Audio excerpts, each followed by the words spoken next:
চেনে, যেমন মূর্তিকে গড়ানো হয়, তেমনি চেঞ্জিং সিচুয়েশন এবং টাইম, সেটা মনে হচ্ছে ষড়রিপু, মানে 6টা সিজন যেটা আছে, সিজন মানে কি changing situation, changing with time, সেটা অনুযায়ী নিজেকে গড়ো, সেটার মাপকাঠি দিয়ে সেটার পরিপ্রেক্ষিতে নিজেকে গড়ো।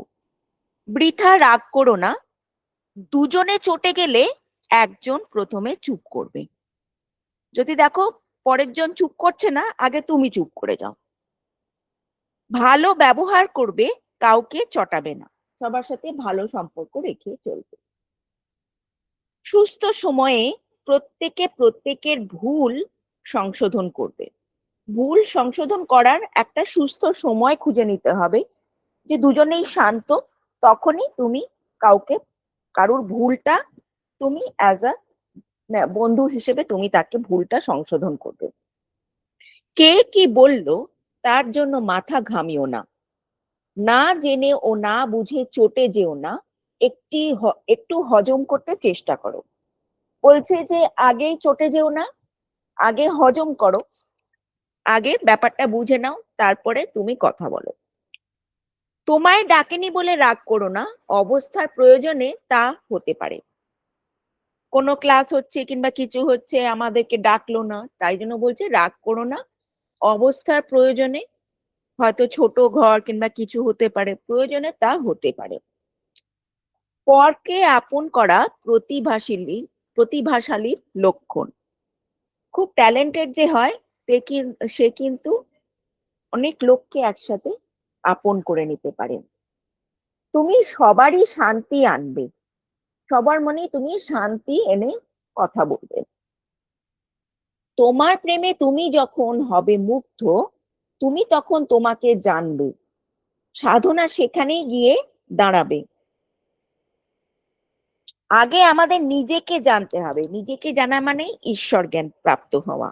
সত্য মিথ্যা, কে আছেন বা কে নেই, কি আছে বা কে নেই, কি নেই, কি চাওয়া বা কি পাওয়া, এগুলো সমাধান পাওয়াই তোমার প্রকৃত চাওয়া। কি আছে কি নেই সেটা যদি আমরা ভালো করে জেনে নিতে পারি এবং সত্য মিথ্যা যদি যাচাই করে নিতে পারি, তাহলেই আমরা সেটাই হচ্ছে আমাদের প্রকৃত চাওয়া। সেই চাওয়াই হচ্ছে তোমার স্বরূপকে পাওয়া।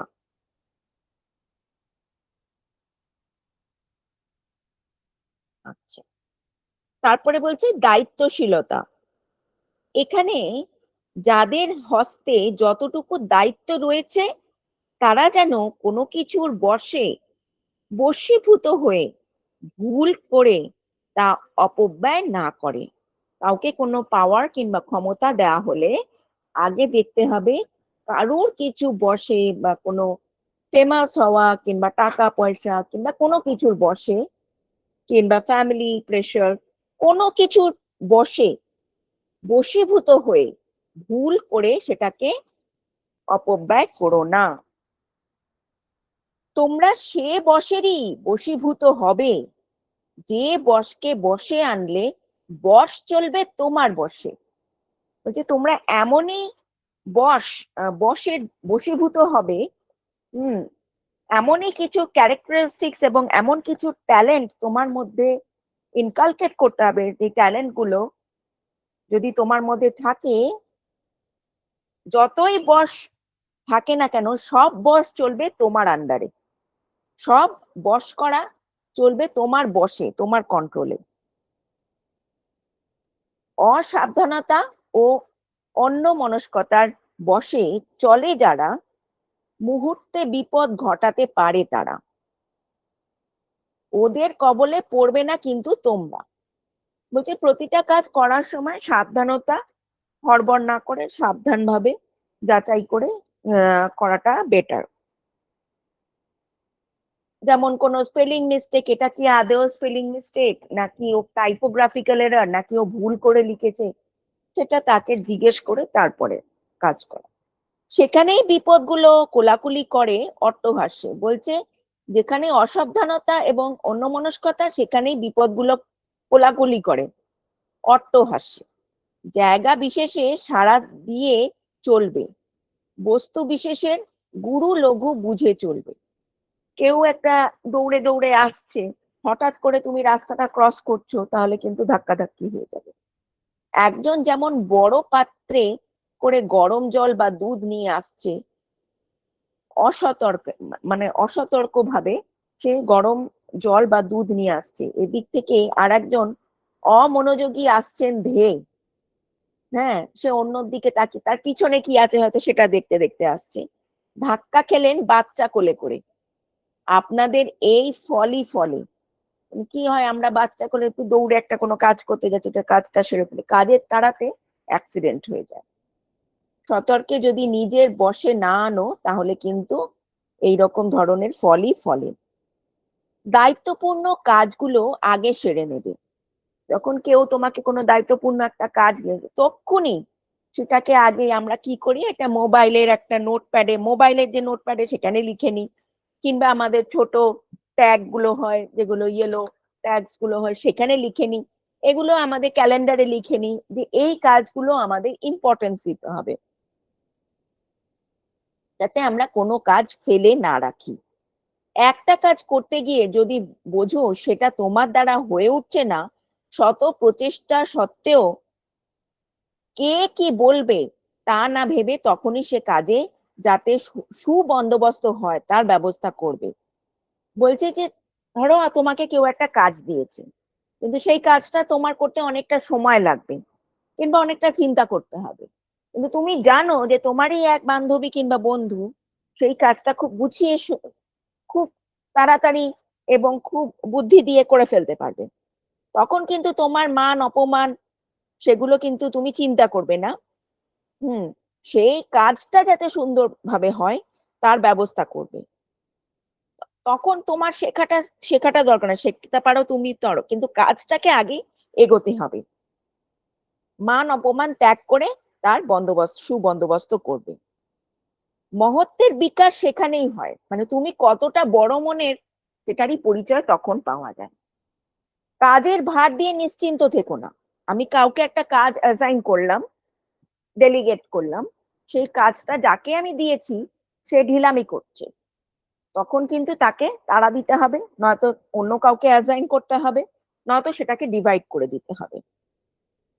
কেউ কোনো কাজের ভার দিলে তা পালন করবে যদি কাজের দায়িত্ব নাও। যদি তুমি কাজের দায়িত্ব নাও সেটা পালন করবে, যদি তোমার দ্বারা সম্ভব না হয় অন্য কাউকে ডেজিগনেট করে দেবে। মনে না থাকলে তাকে আবার জানাবে। যদি তোমার কাজটা তুমি ভুলে যাও করতে, তাকে বলবে যে আমি ভুলে গেছি, আমাকে আরেকবার একটু রিমাইন্ডার দিয়ে দেবেন, আমি করে দেবো। যদি কারোর কোনো কাজ তোমার দ্বারা সম্ভব হয় তা তুমি এড়িয়ে যেও না। কারোর কোনো ছোট কাজ, একটা খুব ছোট মাইনুট কাজ, স্পেলিংটাকে রেকটিফাই করে দেওয়া কিংবা কিছু, সেটা তুমি এড়িয়ে যেও না, কিন্তু তোমার ফোকাস কিন্তু ঠাকুর।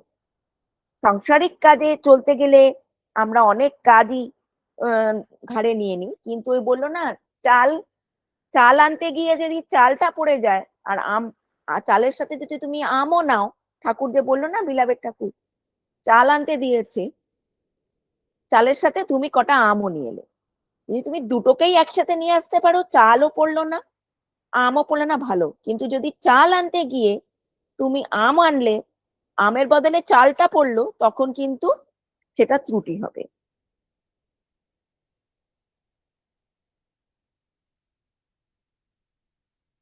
কাউকে কোনো কাজে নামাতে হলে প্রথমে নিজে সেই কাজে নেমে যাবে।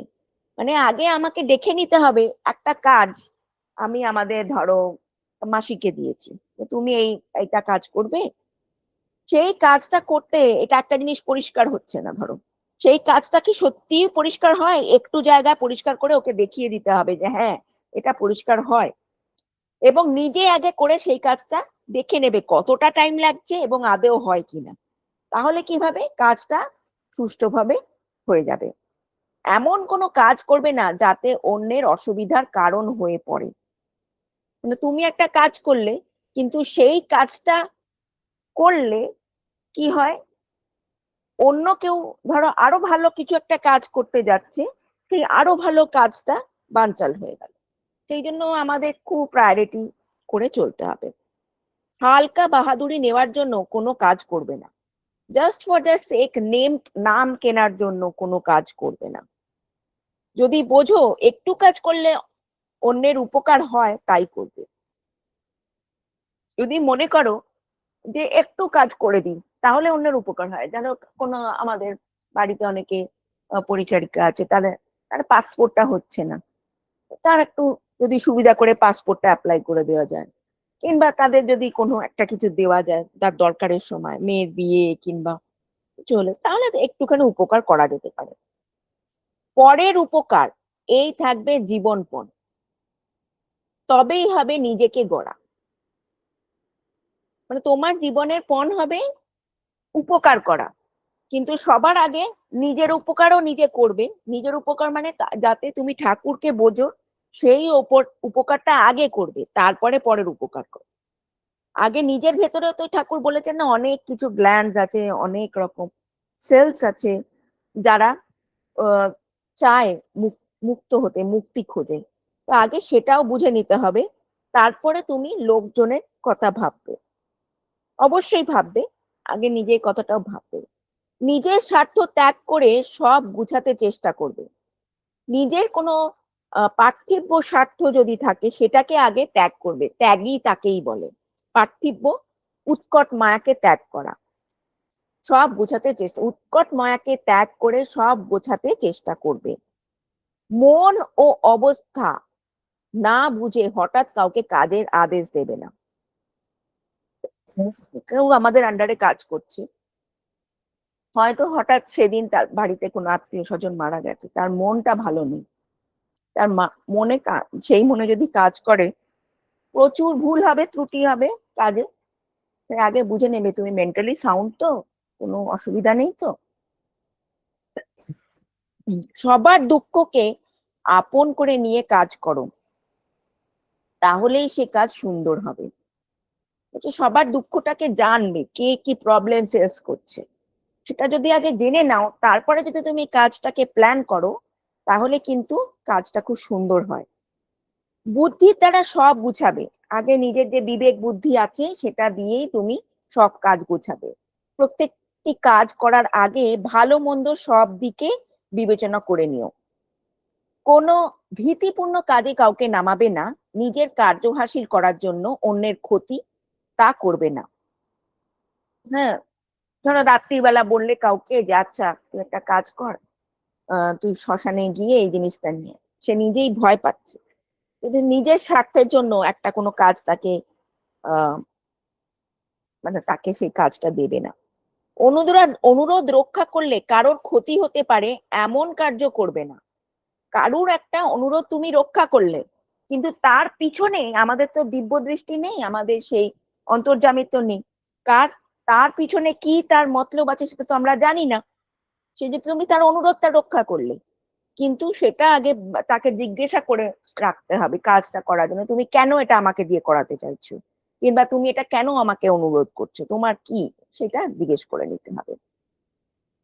মানাপমান, মানির ও মানের মর্যাদা দিয়ে চলবে। একজন কোনো মানি ব্যক্তি, তার একটা সম্মান আছে, সেটা তার তুমি মর্যাদা দিয়ে চলবে।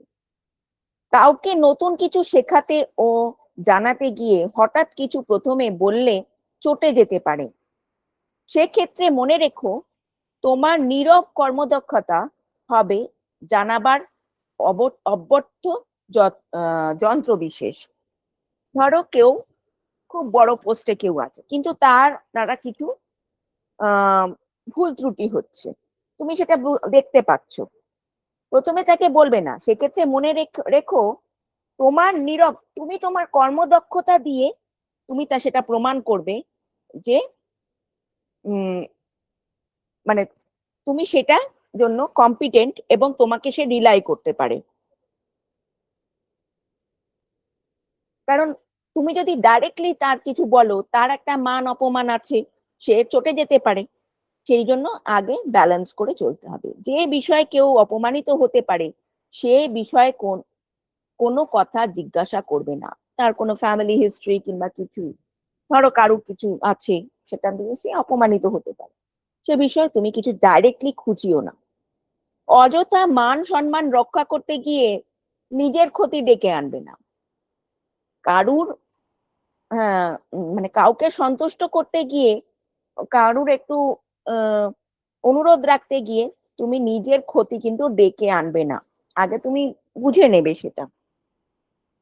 তোমার মাধুর্যই মান সম্মান টেনে আনবে। তোমার মাধুর্যই অনেকের থেকে তোমার মান মর্যাদা নিয়ে আসতে পারবে। কারোর ভুল যদি টের পাও, হঠাৎ তাকে না বলে তার সম্মান বজায় রেখে নিজে জানবার আগ্রহে বুদ্ধি দ্বারা নানা আলোচনার ভেতর দিয়ে তোমার শুদ্ধ ভাবটি তাকে বলে দিয়ে মানিয়ে বনিয়ে নেবে। বলছে আমি টের পাচ্ছি যে সে ভুল করছে, কিন্তু হঠাৎ তাকে বলবে না, কারণ তার সম্মান আছে। আগে নিজের জানবার আগ্রহী, তাকে আগে থেকে কোয়েশ্চেন করে নাও, তুমি কি এটা বলেছিলে, তুমি কেন চাইছো না, কিংবা তুমি কেন চাইছো। তোমার বুদ্ধি দিয়ে নানা আলোচনার ভিতর দিয়ে তোমার শুদ্ধ ভাবটাকে, মানে আমি কি চাইছি, তোমার কি ইন্টেনশন, তার কি ইন্টেনশন, কোথায় কনফ্লিক্টটা আছে সেটা আগে বুঝে নিতে হবে। যার জিনিস হারায় ইমান হারায়, মানে কি বলছে, এটা খুব ইন্টারেস্টিং। তার মানে তার জিনিসটি অমুকে তমুকে নিয়েছে, হ্যাঁ, সে অ্যালিগেশন দিচ্ছে যে আমার জিনিস হারিয়ে গেছে, কোথাও খুঁজে পাচ্ছি না, হয়তো এ কোনো কাজের মাসি নিয়েছে, হয়তো কেউ নিয়েছে। হ্যাঁ, মানে এই যে ব্যস্ততা, ব্যস্ত হয়ে সব হয় তটস্থ, তুমি যখন ব্যস্ত হয়ে যাও সব তটস্থ হয়ে গেল। এবার হারানোর সাথে তুমিও গেছো হারিয়ে। তুমি যে একটা জিনিস খুঁজছো, একে অ্যালিগেশন ওকে অ্যালিগেশন, এর দোষ ওর দোষ খুঁজতে গিয়ে তুমি নিজেই নিজেকে হারিয়ে ফেলেছো। বিবেচ্য শান্তির দিক দিয়ে সর্বাঙ্গীন এটাই বিধেয়। তুমি কিন্তু নিজে হারিয়ে যেও না, অন্যকে অ্যালিগেশন কিংবা অন্য কোনো জিনিস খুঁজতে গিয়ে তুমি নিজে হারিয়ে যেও না, তোমার নিজের শান্তির দিকে খেয়াল রেখো। যে ভাব পাঠ করলে বেশ সহজেই মনের ভেতর একটা উত্তেজনা সৃষ্টি হয়, বলছে এমন কোনো বই কিংবা সিনেমা দেখো না যেটা পাঠ করলে কিংবা দেখলে মনের ভেতর একটা উত্তেজনা সৃষ্টি হয়। সেই উত্তেজনামূলক গ্রন্থ পাঠ না করাই বিধেয়। ওর মধ্যে শেখবার জিনিস যা না আছে তা নয়, শেখবার জিনিস যে আছে সেটা নয়, কিন্তু গ্রন্থ পড়ে যতটা না শেখবার বস্তু আয়ত্ত করা যায়, তার চেয়ে বেশি ভোগের দিকে উন্মাদনা সৃষ্টি করে থাকে। মানে আমরা একটা বই পড়ছি, সে এমন এমন কাশ্মীর থেকে কন্যাকুমারী নিয়ে চলবে যে সেই বইটাকে পড়ার জন্য তার এমন একটা অ্যাট্রাকশন, গ্র্যাভিটেশনাল পুল সৃষ্টি করে, সেটাকে ভোগ করার জন্য আমাদের একটা ম্যাডনেস, একটা উন্মাদনা সৃষ্টি করে থাকে। সেই জন্য আমরা আরো মায়ায় জড়িয়ে পড়ি। সব এটা মহামায়ার খেলা। হ্যাঁ, উন্মাদনা হলেই মানসিক বিকৃতি দেখা যায়, দেখা দেবার সম্ভাবনা থাকে। যেই একটা হলো যে আচ্ছা আমি এখন এইটা করব সেইটা করব, ফ্রান্সে যাব, জার্মানিতে যাব, এইটা করব, এটাও করব, ওটাও করব, তখনই কিন্তু একটা মানসিক বিকৃতি দেখা যায়, মানে মেন্টালি আনস্টেবিলিটি দেখা যায়। হুম। এবং অবশ্য প্রকৃতি গ্রন্থ পাঠ করলে কাকেও বলে দিতে হবে না যে তুমি এই করো আর সেই করো।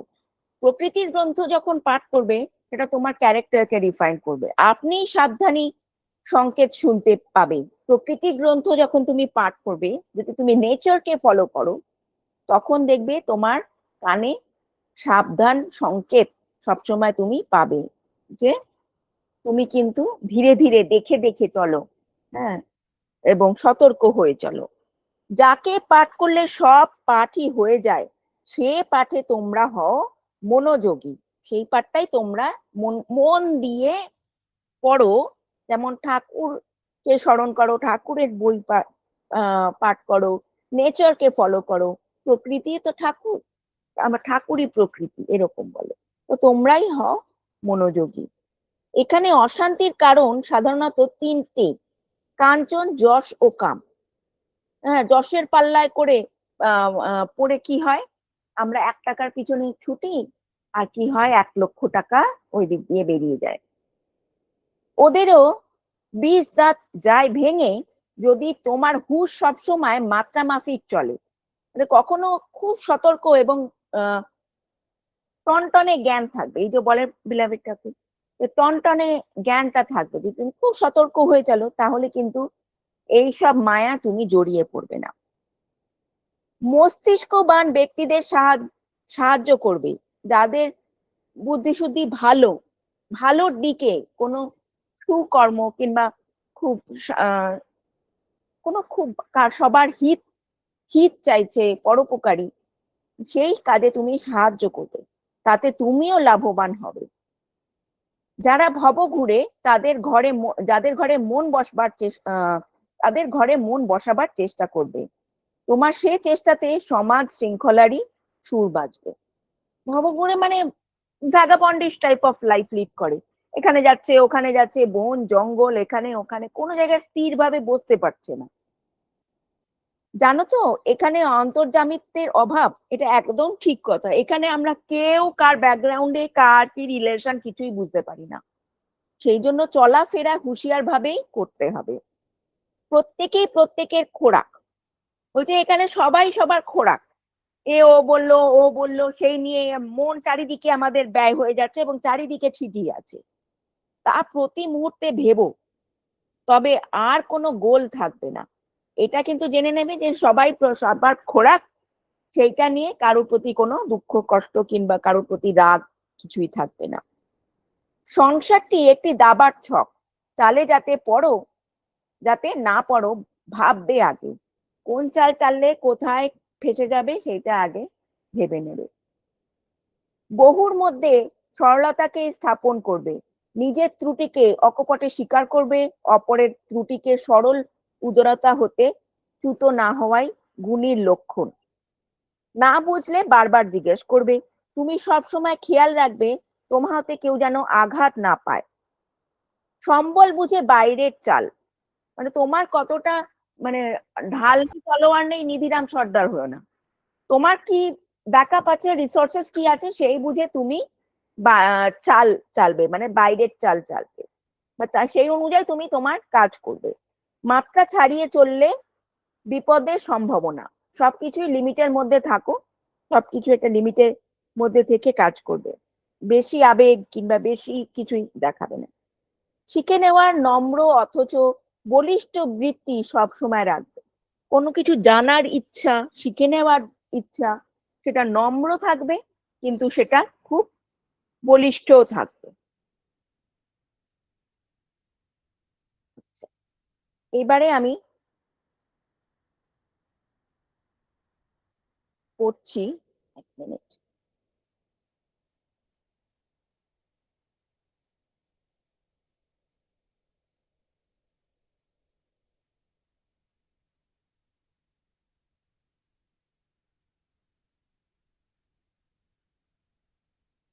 প্রভুর নির্দেশ থেকে কিছু পড়বো, সরি, তত্ত্ব জিজ্ঞাসা থেকে কিছু পড়বো। আহ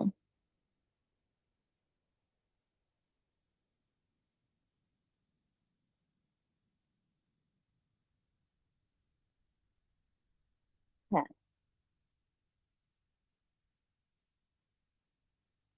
সংসারে মায়া মোহের আকর্ষণ এত বেশি কেন? মায়াটা কি? আমরা দেখি যত আমরা গুরুমুখী হওয়ার চেষ্টা করি, যত সময় বার করার চেষ্টা করি যে হ্যাঁ আজকে এই কাজটা করব, ঠাকুরের এই বইটা পড়বো, ঠাকুরের এই ক্লাসটা শুনবো, মিলাবের ঠাকুরের এই ক্লাসটা শুনবো, সংসারের মায়ামোহতে এত কাজ থাকে, মানে ছেলে স্কুলে অ্যাডমিশন, এখানে যাওয়া ওইখানে যাওয়া, দোকানে যাওয়া, হাট বাজার, এত আকর্ষণ, সেটা আমরা মানে সেই কাজগুলো ত্যাগ করে আমরা সময়টাকে ঠিক মানে ঠিক মতন ম্যানেজ করতে পারি না। বলছে মায়া হলো এক রকমের আকর্ষণ, অ্যাট্রাকশন, পুল, গ্র্যাভিটেশনাল পুলের মতন। আকর্ষণটা কেন হয়? আমাদের এই সৃষ্টিতে যাবতীয় যা কিছু, গ্রহ, নক্ষত্র, সূর্য, পৃথিবী, সবার সঙ্গে সবার একটা অ্যাট্রাকশন আছে, একটা আকর্ষণ আছে, এবং একটা বলে না সেন্ট্রিপেটাল ফোর্স, সেন্ট্রিফিউগাল ফোর্স, এগুলো তো সাইন্টিফিক না, কিন্তু এই একটা ফোর্স কাজ করে, একটা পুলিং ফোর্স কাজ করে। কারণ প্রত্যেকটি জিনিস জানার পথে বা বোঝার পথে, আকর্ষণের পথে যুক্ত আছে। কোনো কিছু বুঝতে গেলে তোমাকে ওই যে অথ শব্দের অর্থ বললো, অথ মানে জেনে নিতে হবে, তার আগেও কিছু তোমার জিনিস জানার আছে। সেজন্য প্রত্যেকটা কিছু জানার আগে তোমাকে আরো কিছু জিনিস জানতে হবে। এবং সেই জানাও একটা আকর্ষণের সাথে আকর্ষণ জুড়ে আছে।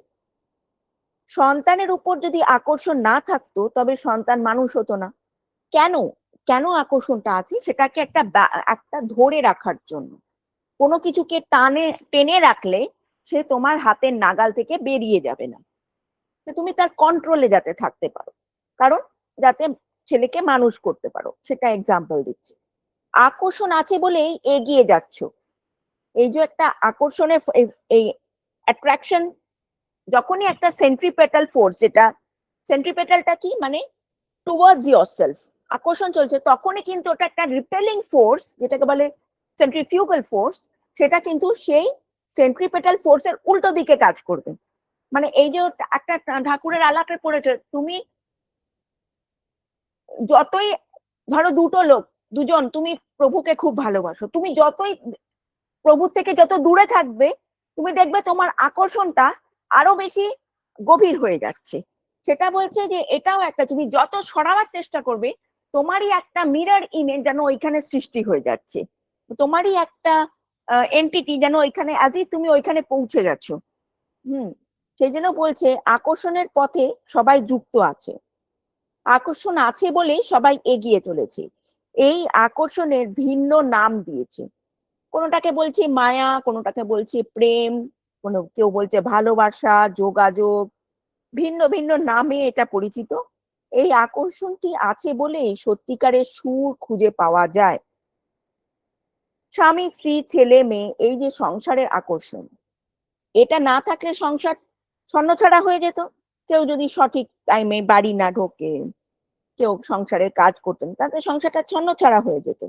সেই জন্য সবার প্রতি সবার একটা বাইন্ডিং এবং মেন্টাল একটা আকর্ষণ যদি না থাকে, তাহলে কিন্তু কোনো কাজ সুষ্ঠুভাবে হয় না। এই যে ভগবানকে ডেকে ডেকে কাঁদছে, মায়া সৃষ্টি করছে কেন?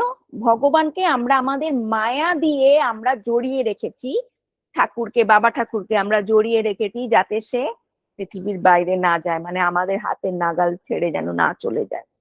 সেই মায়াটা কি? আমাদের ভিতরে যে মায়ার উদ্ভব হচ্ছে, এটা হচ্ছে একটি অঙ্গ। হ্যাঁ, এই মায়া অঙ্গাঙ্গি ভাবে সবার সঙ্গে যুক্ত হয়ে রয়েছে। তুমি যদি কারোর প্রতি ভাবো, তার মানে তার অটোমেটিক্যালি একটা কনসিয়াসনেস তোমার কাছে চলে আসছে। এটাই হচ্ছে মায়া দিয়ে আমি বেঁধে রেখেছি। হুম পৃথিবী সূর্য মায়ার আকর্ষণে যুক্ত হয়ে রয়েছে। হুম বাতাসে জলে মায়ার বন্ধনে আবদ্ধ হয়ে রয়েছে। আমরা তো এই যে পৃথিবী সূর্য, এটা কি মায়ার আকর্ষণ। যেমন খুব মায়ার জন্য তারা আমাদের প্রতি কর্তব্য করে চলেছে, কারণ তাদের প্রতি আমাদের প্রতি মায়া আছে বলে। বাতাসে জলে মায়ার বন্ধনে আছে, সেই জন্যই তো বাতাস থেকে জলের সৃষ্টি, আবার জল থেকে সেটা ভেপার হয়ে যাচ্ছে, এটা মায়ার বন্ধন রয়েছে। আকাশে মেঘে মায়ার বন্ধন, চাঁদে পৃথিবীতে মায়ার বন্ধন, গাছে মাটিতে মায়ার বন্ধন, জলে স্থলে খাদ্যে সবার সঙ্গে সবার মায়ার আকর্ষণে যুক্ত। সংসার সমাজ সবটাই মায়ায় আবদ্ধ। মায়া কখনোই ত্যাগ করা যায় না। বলছে যে ঠাকুর বলে উৎকট মায়াকে তুমি ত্যাগ করো, কিন্তু যেই মায়া তোমাকে আধ্যাত্মিকতা এবং তোমাকে ঠাকুরকে কাছে পেতে সাহায্য করবে, সেইটা কিন্তু আবার ত্যাগ করো না। মায়া ত্যাগ করার প্রয়োজনও হয় হয় না। এটা মায়াই একটা সিঁড়ি ক্রিয়েট করে দেয় ঠাকুরকে পাওয়ার জন্য। এই সংসারে থাকতে থাকতে আমরা বুঝে যাই যে এর প্রতি ওর মায়া যেমন আছে, নিশ্চয়ই আমরাও ঠাকুরকে সেই মায়ার বন্ধন দিয়েই আবদ্ধ করে রাখতে পারবো। কারণ হচ্ছে আমরা সবাই সেই মায়ার আকর্ষণের সিঁড়ি দিয়ে আকর্ষণের সঙ্গে যুক্ত হয়ে আকর্ষণকে উপলব্ধি করছি, মানে কিভাবে মায়াটাকে কাজে লাগানো যায় সেইটা আমরা সমাধানে আনার চেষ্টা করছি। আকর্ষণকে যাতে বুঝতে পারি, এই যে মায়ার আসল প্রকৃতিটা কি, মায়া আসল জিনিসটা কি, সেটাকে বোঝার জন্যই আমাদের ভেতরে সংসারে মায়ার বন্ধন সৃষ্টি। কিন্তু আমরা কি করছি, সেটা বুঝতে গিয়ে মায়ার জালেই নিজেরা মায়াতে আটকে গিয়ে বসে আছি। আর ওখান থেকে জাল থেকে আর বেরিয়ে আজ ঠাকুরটাকে ধরবো, সেই আর বুদ্ধিটা খোলে না। এই যে ইন্দ্রিয়ের আকর্ষণ, খাদ্যের আকর্ষণ, ভালোবাসার আকর্ষণ, সমস্ত জীবনে এই যে একে এই যে একে সিঁড়িগুলো হলো, এই আকর্ষণের মাঝে যে সিঁড়ি রয়েছে, সেই সিঁড়িটা দিয়েই আমরা যাতে আমাদের যেতে হবে, মানে এই সংসারের সিঁড়িগুলো দিয়ে এই আকর্ষণের মাঝে, সংসারের যে সিঁড়িতে আকর্ষণ আছে, সেই সিঁড়ি ধরে ধরেই আমাদের আগে যেতে হবে। এই সিঁড়িটা যে কত সুন্দর, এটা দেখবার যদি যন্ত্র থাকতো তবে দেখতে পেতে। এই সিঁড়ি সবাইকে লিফটের মতন নিয়ে যাবে। ওই যে বলে না ঠাকুর, যে লিফটের মতন, মানে ভার্টিক্যালি একটা পাহাড়কে কিভাবে, পাহাড়ে তুমি ইদার গোল গোল ঘুরতে ঘুরতে যেতে পারো, কিংবা লিফটের মতন পাহাড়ে পাহাড়ে যদি একটা লিফট কিংবা রোপওয়ে সৃষ্টি করে দেওয়া হয়, তাহলে তুমি ইজিলি উঠতে পারবে। সেটাই হচ্ছে মায়ার থেকে হয়। এই সিঁড়ি সবাইকে লিফটের মতন নিয়ে যাবে, টানা হ্যাচড়া করে যেতে হবে না। এই সিঁড়িটা কিসের জন্য? এই পৃথিবীকে যে টেনে রাখতে পারে, সূর্যকে যে টেনে রাখতে পারে, সমস্ত গ্রহ উপগ্রহকে যে টেনে রাখতে পারে, সেই টেনে রাখার শক্তিটার থেকে যখন আমরা এসেছি, আমরা তো মহামায়ারই সন্তান, বলছে আমরা এই মায়ারই সৃষ্টি। এবং সেই টেনে রাখার শক্তিটার থেকে যখন আমরা এসেছি, তখন আমরা তো সেই শক্তির সঙ্গে অলরেডি যুক্ত। তাই আমরা সেই আকর্ষণের মাঝে দিয়েই সেই শক্তিতেই যাব, সেইভাবেই মিশবো। কিভাবে মিশবো জানো? আমরা বীজ হয়ে এসেছি, গাছ হয়ে বার হলাম, আবার ফুল ফল হয়ে বীজ হয়ে যাব। আমাদের কোনো অসুবিধা তাই নেই, আমরা ঠিক চলে যাব। যেহেতু আমরা মায়ারই সন্তান, মায়া দিয়েই আমাদের সৃষ্টি, সেই জন্য আমরা মায়ার হাত ধরে ধরেই আমরা একদিন বীজ থেকে গাছ হবো, গাছ থেকে ফুল ফল হয়ে বীজে আবার যাব। সে এই সাইক্লিক প্রসেসে চলবে। ওই যে আকর্ষণের রাস্তা, ওই রাস্তা দিয়েই আমরা সবাই এগিয়ে চলে যাব। অতি অপূর্ব এই রাস্তা। এই রাস্তা স্রষ্টা আমাদের যাওয়ার জন্যই তৈরি করে রেখেছেন। এটা কিন্তু স্রষ্টারই মাথা দিয়ে বেরিয়েছে যে কিভাবে আমাদের স্রষ্টাকে পেতে হবে। আচ্ছা, এবারে আর একটা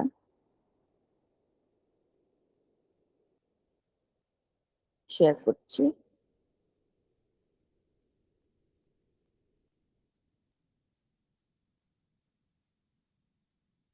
এটা মহাবিশ্বের অপার রহস্যের সন্ধানে, ওইখান থেকে আমরা পড়ছি।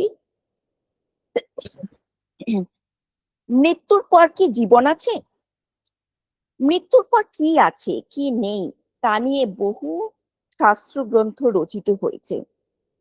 কত শত দার্শনিক টিকা ও ভাষ্যকার কত তর্ক বিতর্কের মেতেছেন, কিন্তু কোনো সমাধানেই পৌঁছতে পারেনি। এই অন্তহীন রহস্য তাই রহস্যেই রয়ে গেছে, আজও তার সমাধান হয়নি।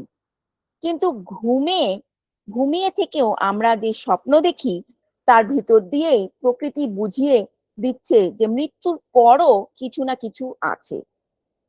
নিদ্রিত অবস্থায় দেহটা মৃতবৎ থাকলেও সেই অবস্থাতেও মন ঠিকই তার কাজ করে চলেছে। কোন অবস্থার পরিপ্রেক্ষিতে মন, মানে কোন অবস্থার পরিপ্রেক্ষিতে মন কিভাবে কার্যকরী হচ্ছে সেটা পরবর্তী কথা। কিন্তু এই নিদ্রিত অবস্থাতেও মনকে নেই বললে উড়িয়ে দেওয়া যাচ্ছে না। তার মৃত্যুর পর কিছু হবে কিনা, হচ্ছে কিনা, অথবা আদেও কোনো কিছু হওয়ার সম্ভাবনা আছে কিনা, তার প্রমাণ যে একেবারেই নেই, তা বলা চলে না। একভাবে প্রকৃতি এই ধারা পাতায় তার পূর্বাভাস বা ইঙ্গিত ঠিকই দিয়ে চলেছে। এই যে প্রকৃতি তার ইঙ্গিত সব কিছুর মধ্যে, একটা পিঁপড়ে যে খাবার নিয়ে যাচ্ছে, হ্যাঁ, গরমকালে সে যাতে শীতকালে সে খেতে পারে, মানে সব কিছুর মধ্যেই একটা ধারা পাতায় একটা খুব হুঁশিয়ারি এবং খুব কনসিয়াসনেস এর প্রমাণ সব কটা বস্তুর মধ্যে আমরা দেখতে পাচ্ছি। ঘুমের মাঝে স্বপ্ন হতে পারে, কিন্তু ৩৬৫ দিনের ঘুম একত্রে হলে সেই ব্যক্তির স্বপ্ন কোথায় যাবে? তখনকার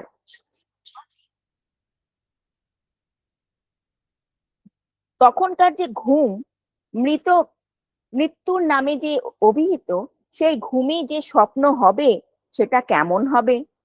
প্রতিদিন নিদ্রার মাধ্যমে যে স্বপ্ন দেখা, সেখানে চিন্তাধারা জলের মতন তরলাকারে থাকে, মানে কোনো কিছুই সলিড নয়, মানে একটা দেখছি সবই ভাষা ভাষা, তক্ষুনি চলে যাচ্ছি, কিন্তু অ্যাকচুয়ালি আমরা প্র্যাকটিক্যালিটিতে সেই জায়গায় কিন্তু আমরা যেতে পারছি না, দেখতে পাচ্ছি না। এটা একটা জাস্ট জলের মতন, হুম, বরফের মতন জমাট বেঁধে কঠিন আকারে ধারণ করতে পারে না। এটা কখন পারবে? Only after death.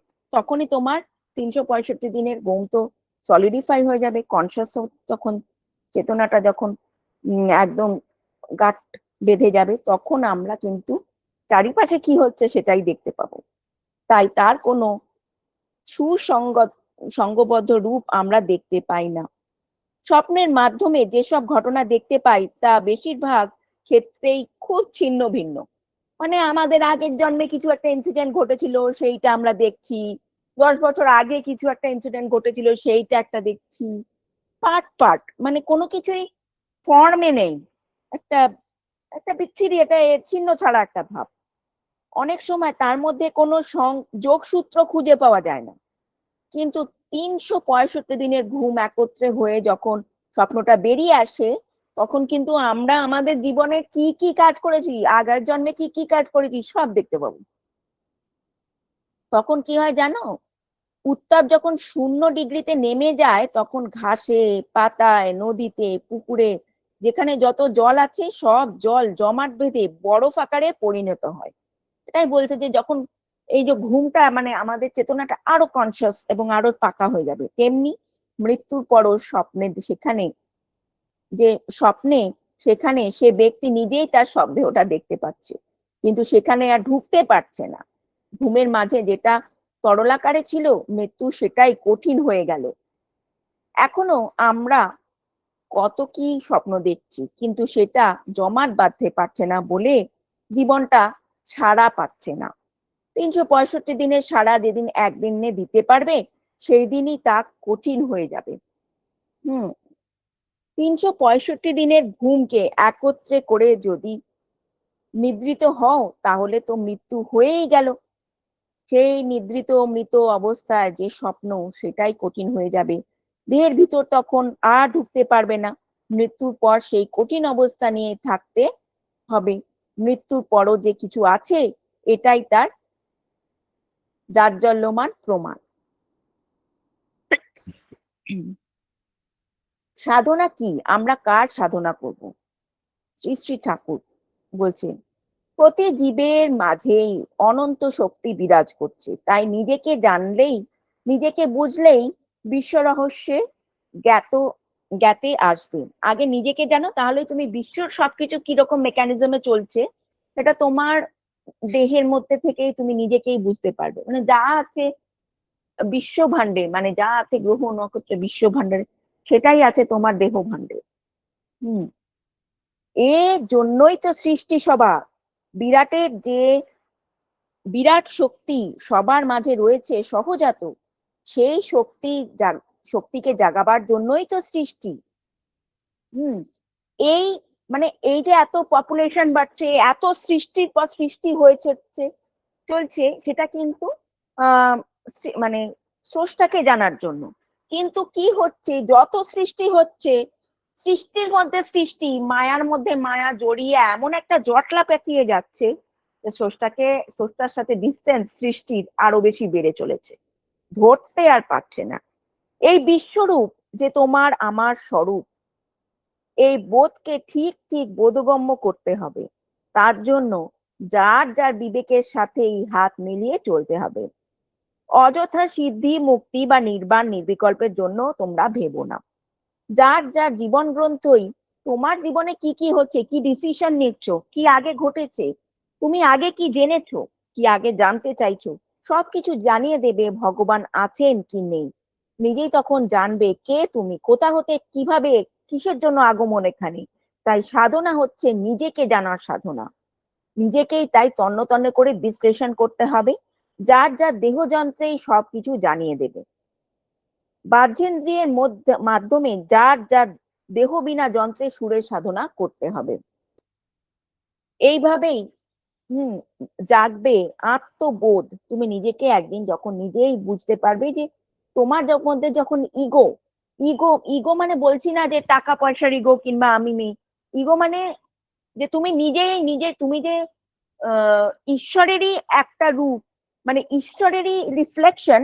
সেইটা আমাদের ইগোটা কি করে, আমাদের আহ এমন ক্যামোফ্লেজ এমন একটা করে যে আমরা নিজেই নিজেকে চিনতে পারি না। যেদিন চিনতে পারবে সেই দিন জাগবে আত্মবোধ।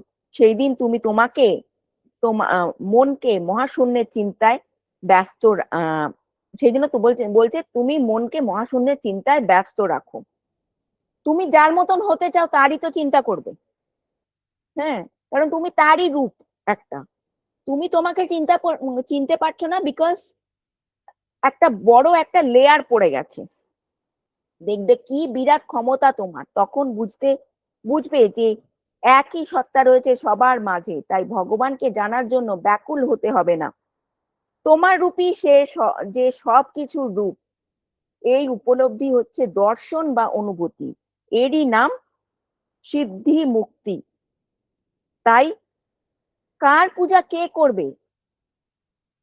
তুমি যে একাধারে ভক্ত ও ভগবান, যার যার দেহযন্ত্রে তাই সাধতে হবে, বাজাতে হবে। পূজা পার্বণ যা হ্যাঁ, তো বলছে পূজা পার্বণ যাই করো না কেন, নিজেকে না জানলে কিচ্ছুটি হবে না। হুম আবার বলছে ভাব আবেগ এর বশে চলবে না, ঠাকুর বলছেন না? সেই জন্য বলছে পূজা পার্বণ করতে পারো, কিন্তু নিজেকে জানাটাও দরকার। আবার নিজেকে ঠিক ঠিক জানলে সবকিছু জ্ঞাতে আসবে। এই যে আপন সুরে আপন রাজা, মানে নিজের সুরেই আমরা সবাই রাজা, সেই রাজার রাজত্বে। আধ্যাত্মিকতার এটাই হচ্ছে মূল কথা। কাম ক্রোধ লোভ মোহ মাৎসর্য ঈশ্বর জীবের মধ্যে কেন দিলেন? কাম ক্রোধ লোভ মোহ এগুলো ওষুধের মিশ্রণের মতন। এগুলি নিজেকে পাকা করার জন্য। এখানে তোমাকে অল্প মাত্রায় বিশ্বের সবকিছু একটা স্যাম্পল দিয়ে দেওয়া হয়েছে। এই যে দেখতে পারো, শুনতে পারো, স্বাদ সোয়াদের মেজাজ করো, রাগ করো, হিংসা করো, অভিমান করো, এই সব কিছু হলে হলো বিশ্ব থেকে, মানে বলে না এগুলো আছে মানে তোমার চেতনাটা পাকা হচ্ছে, মানে কাঁটাটা নড়লো। মীরাবাই ঠাকুর বলে মানে দুঃখ কাঁটা নড়লো, হিসাবে দিয়ে দেওয়া হয়েছে তোমাকে সবকিছু। বিশ্ব প্রকৃতি দেখবে তুমি কতটা প্রকৃতির নিয়মের সাথে এই স্যাম্পল গুলোকে ইউজ করছো, এবং নিয়মের সাথে কতটা হাত মিলিয়ে এগুলোর ব্যবহার করছো। সাধারণ যারা, তারা এই স্যাম্পেলের প্যাচে পড়ে, আমরা তো সাধারণ, আমরা এমন রাগ করলাম, সেই রাগে নিজেরাই পুড়ে ছারখার। এর প্যাচে পড়ে সারাটা জীবন কাটিয়ে দিচ্ছে। সামান্য লোভ মোহ, সামান্য অর্থ জন্য, সামান্য যশের জন্য এমন কোনো অন্যায় নেই যা আমরা করতে পিছপা হচ্ছি না। প্রকৃতি কিন্তু দৃষ্টান্ত দিয়েছে যে সব যা কিছু করো, মৃত্যুটাকে যদি তুমি রোধ করতে পারতে তাহলে বুঝতাম। যাতে তুমি সতর্ক থাকো যে এখানকার খেলা সামান্য কয়েকদিনে। তোমাদের মতো সাধারণ মানুষ যারা, তারা এর বেশি ভাবতে পারে না। এর প্রভাবে পড়েই সারাটা জীবন কাটিয়ে দিল। হম চাকরি আর দুটো বাচ্চা আর এই এই এই মায়ায় সারাটা জীবন কাটিয়ে দিল। এর ফলে হয় কি, খুব সামান্য কারণে তারা পথভ্রষ্টা হয়ে পড়ে, এই মায়ার কারণে। এমনিতেই অন্তর্জমিত নেই, তারপরে আবার মায়া। এইটা হচ্ছে এখানকার সাধারণ মানুষের স্তর, এটা হলো অজ্ঞানতার স্তর। তাই যারা বড় হয়ে গেছে তারা সাধারণ মানুষের নিন্দা ও প্রশংসা কোনোটাই গ্রাহ্য করে না। আজকে এইটুকু পড়লাম, এবারে আমি বিলাবের ঠাকুরের ক্লাস চালাবো।